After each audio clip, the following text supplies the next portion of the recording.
kita akan melanjutkan materi kita, yaitu sejarah berdirinya dinasti Abbasiyah. Yang pertama, kronologi berdirinya dinasti Abbasiyah. Nah, nama Bani Abbasiyah dinisbatkan kepada keturunan dari paman Nabi Muhammad yang termuda, yaitu Abbas bin Abdul Muthalib. Oleh karena itu, mereka termasuk ke dalam Bani Hashim. Pendiri dinasti Abbasiyah bernama Abu al-Abbas as-Soffah bin Muhammad bin Ali bin Abdullah bin al-Abbas. Meski didirikan oleh Abu Abbas as-Soffah, namun dibina oleh Abu Ja'far al-Mansur. Bani Abbasiyah berkuasa dari tahun 132 Hijriah atau 750 Masehi sampai 656 Hijriah atau 1258 Masehi dengan 37 orang khalifah. Daulah Bani Abbasiyah berkuasa selama lebih kurang 5 abad, mencapai puncak kejayaan hanya pada periode 100 tahun pertama. Jadi selebihnya Daulah Bani Abbasiyah dipimpin oleh khalifah-khalifah yang lemah. Bani Abbas merasa lebih berhak daripada Bani Umayyah atas kekhalifahan Islam, sebab mereka merasa keturunan Bani Hashim yang secara nasab lebih dekat dengan Nabi Muhammad. Menurut mereka, orang-orang Umayyah secara paksa menguasai kekhalifahan melalui tragedi Perang Siffin. Oleh karena itu, untuk mendirikan dinasti Abbasiyah, mereka mengadakan pemberontakan terhadap Bani Umayyah. Namun, gerakan itu didahului oleh saudara-saudara Bani Abbas, seperti Ali bin Abdullah bin Abbas, Muhammad serta Ibrahim al-Imam. Semuanya mengalami kegagalan meski belum melakukan gerakan yang bersifat politik. Sementara itu, Ibrahim meninggal setelah menjalani hukuman kurungan akibat melakukan gerakan makar. Usaha perlawanan itu berhasil di tangan Abu Abbas setelah menumbangkan kekuasaan Bani Umayyah pada masa Khalifah Marwan II. Nah, sejak kekhalifahan Umar bin Abdul Aziz dari 99 sampai 101 Hijriah atau 718 sampai 720 Masehi, Bani Abbas sudah mulai menyusun kekuatan, namun tidak terlihat ada pergerakan apalagi pemberontakan, sebab Khalifah Umar bin Abdul Aziz berbeda dengan khalifah lainnya. Beliau merupakan khalifah yang adil dan memperhatikan rakyatnya. Ia juga merupakan khalifah yang zuhud, warak, tawaduk, serta sangat takut kepada Allah Subhanahu wa Ta'ala. Masa kekhalifahan Yazid bin Abdul Malik atau pengganti Khalifah Umar bin Abdul Yazid, keamanan dan kemakmuran berubah menjadi kekacauan dan kesengsaraan. Yazid cenderung mementingkan harta dan kemewahan. Rakyat tidak lagi mendukung sang khalifah. Hal itu menambah kekuatan Bani Abbas berkembang.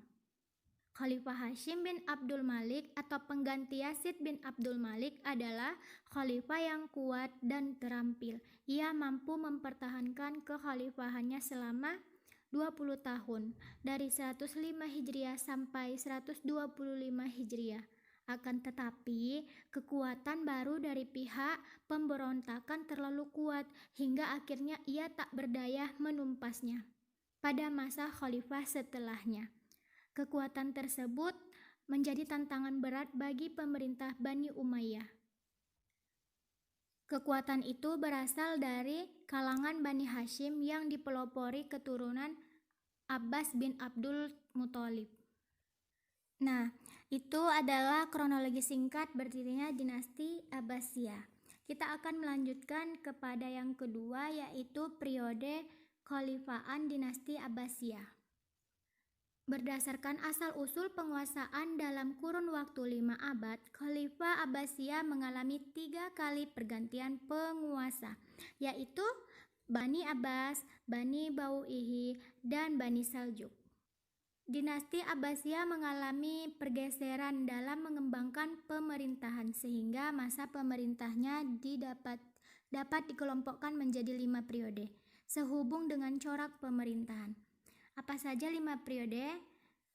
Ada penjelasan-penjelasan dari masing-masing periodenya. Yang pertama yaitu periode pengaruh Persia I dari 132 sampai 232 Hijriah atau 750 sampai 847 Masehi. Pada periode ini Bani Abbasiyah lebih cenderung seperti pemerintahan Persia. Raja mempunyai kekuasaan absolut yang mendapatkan mandat langsung dari Tuhan. Kecenderungan ini karena berpindahnya ibu kota dinasti Abbasiyah dari Kufah ke Baghdad yang letaknya dekat dengan wilayah Persia. Nah, lalu periode yang kedua yaitu periode pengaruh Turki I dari 232 sampai 334 Hijriah atau 847 sampai 945 Masehi. Pada periode pengaruh Turki I ini, Turki mulai mengalami kebangkitan. Hal ini ditandai dengan adanya orang-orang Turki yang memang jabatan penting dalam pemerintahan. Lalu lanjut kepada yang ketiga yaitu periode pengaruh Persia II dari 334 sampai 447 Hijriah atau 945 sampai 1055 Masehi. Pada periode Persia II secara de facto kekuasaan khalifah dilusuti dengan bermunculan dinasti-dinasti baru. Periode ini merupakan kekuasaan dipegang oleh Bani Buwayhi yang beraliran Syiah. Kemunculan Bani Buwayhi ini pada awalnya untuk menyelamatkan khalifah yang jatuh sepenuhnya di bawah kekuasaan para pengawal yang berasal dari Turki. Nah, kita lanjut yang keempat yaitu periode pengaruh Turki II dari 447 sampai 590 Hijriah atau 155 sampai 1155 sampai 1199 Masehi. Pada periode Turki II ini, dinasti Abbasiyah berada di bawah kekuasaan Bani Saljuk yang berpaham Sunni. Paham tersebut sama dengan paham yang banyak dianut oleh rakyat pada masa itu. Nah, atas perintah Khalifah Abbasiyah, Bani Saljuk menumbangkan Bani Buwayhi dengan mengambil ahli kekuasaannya. Sebelum Bani Saljuk berhasil mengambil alih kekuasaan Abbasiyah, penduduk Baghdad marah atas tindakan Jenderal Arselan Basasyeri yang memaksa rakyat Baghdad untuk menganut Syiah.